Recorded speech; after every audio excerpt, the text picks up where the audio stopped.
भगवान से लोगों ने पूछा, इस मानव जीवन का लक्ष्य क्या होना चाहिए? तो ऋषभदेव भगवान कहते हैं कि नायम देहो देह भाजाम नृलोके कष्टान कामान अर्हते विद्भुजाम ये तपो दिव्यम पुत्रकायेन सत्वम शुद्धेद्यस्मात् ब्रह्म सौख्यम त्वनंतम। ऋषभदेव भगवान ने कहा, हे पुत्रों, ये शरीर केवल संसार का भोग भोगने के लिए नहीं मिला। इस शरीर को पाकर के इतना तप कर लो, इतनी साधना कर लो कि उस ब्रह्म सुख को, ब्रह्मानंद को तुम प्राप्त कर लो, इसलिए ये शरीर मिला। लोगों ने पूछा, उस ब्रह्मानंद को पाने के लिए क्या करना पड़ेगा? तपस्या में हमारी प्रवृत्ति कैसे होगी? तो ऋषभदेव भगवान कहते हैं कि महत सेवाम द्वार माहुर विमुक्ति ही। एकदम फैक्ट सूत्र बता रहे हैं हमारे ऋषभदेव भगवान। ज्यादा बहुत दिमाग लगाने की जरूरत है। इस जीवन को पाकर के ब्रह्मानंद को पालो। ब्रह्मानंद को पाने के लिए क्या करें? तो ऋषभदेव भगवान कहते हैं, महत सेवाम द्वार माहुर विमुक्ति। महापुरुषों की सेवा करो। जो संत हैं, महापुरुष हैं, आचार्य हैं, उनके चरणों का आश्रय लो। प्रश्न हुआ, महापुरुष कौन है? तो कहते हैं, महांतस्ते समचित्ताः, जो समदर्शी है, प्रशांताः विमन्यवः सुहृदः साधवो ये। बोले ऐसे महापुरुषों का संग मिल जाएगा जीवन में, तब क्या होगा? तो ऋषभदेव भगवान कहते हैं कि अगर जीवन में तुम्हें महापुरुष मिल गए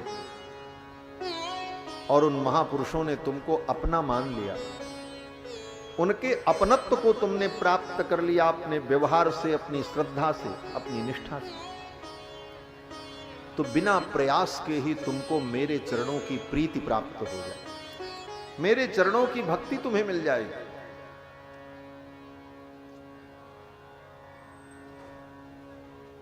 और जब मेरे चरणों की भक्ति मिल जाएगी, तुम्हारा कल्याण होगा। और मेरे चरणों की भक्ति नहीं मिली, बोले कुछ भी कर लो, तुम्हारा कल्याण होने वाला नहीं। प्रीतिर्न यावन मयि वासुदेवे न मुच्यते देह योगे न तावत।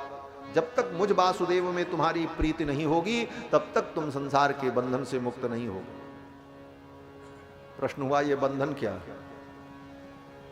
अब ऋषभदेव भगवान कहते हैं, देखो बंधन क्या है भी समझ लो। ऋषभदेव भगवान कहते हैं, ममता ही बंधन है। एक शब्द में मुक्ति है और एक शब्द में बंधन है। यह शब्द क्या है? गरुड़ पुराण में श्री गरुड़ जी महाराज भी इस बात को कहते हैं। सेम यही बात जो यहां है वो गरुड़ पुराण में है। क्या है? बोले द्वे पदे बंध मोक्षाय। बंधन और मुक्ति के लिए दो पद है। पद माने शब्द। द्वे पदे बंध मोक्षाय। क्या पद है? बोले न ममेति ममेति च। एक पद है न मम और दूसरा पद है मम। ये दो पद, एक बंधन एक मुक्ति। किस प्रकार? तो गरुड़ जी कहते हैं कि ममेति बध्यते जंतुर। ये जीव संसार में माया के बंधन में बंधा क्यों है? बोले मम के कारण, एक शब्द के कारण, बस मम। मम माने मेरा, और इसी ने बांध रखा है सबको। घर किसका? बोले मेरा। बेटा किसका? बोले मेरा। ये चीज किसकी? बोले मेरी। ये मेरा मेरा मेरा, मम मम मम, इस मम ने ही जीव को बांधा। ममेति बध्यते जंतु। और मम का जो भाव है उसी को कहते हैं ममता। मम का जो समूह है उसी का नाम ममता। ममत्व की अनेकता ही ममता है। जैसे जन की अनेकता जनता। जनता किसे कहते हैं? बोले जना नाम समूह। जनों के समूह को जनता। तो मम का जो भाव है उसी का नाम ममता। ये मम मम मम, इसी से हम बंधे। और मुक्ति क्या है? बोले नामम, मेरा नहीं है। नामम, सब कुछ होते हुए भी ये भाव दृढ़ करो हृदय में, नामम, मेरा नहीं है। किसका है? बोले भगवान का है, मेरा नहीं। ये शरीर, बोले नामम, ये भी मेरा नहीं है। किसका है? बोले भगवान का। इसी भाव को गोस्वामी जी कहते हैं कि मैं सेवक समेत सुत नारी, संपत्ति सब रघुपति कहे आही। सब संपत्ति भगवान की, सब कुछ भगवान का। ये शरीर भी मेरा नहीं है। ये नमम का भाव। इसीलिए मंत्र में आपने कभी देखा होगा, हमेशा आप लोग अनुभव करते हैं, कोई भी भगवान का मंत्र हो उसमें एक पद होता है नमः। बिना नमः पद के मंत्र नहीं होता। चाहे शंकर जी का मंत्र हो तो नमः शिवाय, पहले नमः रहेगा, शिवाय बाद में आएगा। राम जी का मंत्र होगा तो रामाय नमः, नमः रहेगा। नारायण का मंत्र हो तो नमो नारायण, नमो पहले आएगा। ये नमः पद क्या है? किसी भी मंत्र में एक पद होता है नमः और दूसरा पद होता है उस इष्ट देवता का नाम, और उस नाम में चतुर्थी विभक्ति। इसको समझना बहुत गंभीर बात है। जब रहस्य ग्रंथों को पढ़ेंगे तब ये बातें मिलती हैं। दो शब्द होता है, नमः और देवता का नाम और चतुर्थी विभक्ति। और कहा जाता है इसी मंत्र को जपो, रामाय नमः, शिवाय नमः, गणेशाय नमः, जो भी मंत्र। तो वहां पर चिंतन क्या करना? बोले नमः शब्द जो है उसका एक अर्थ तो नमस्कार है, नमः माने प्रणाम।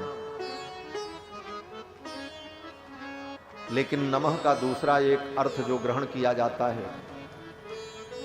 भक्ति के सिद्धांत में,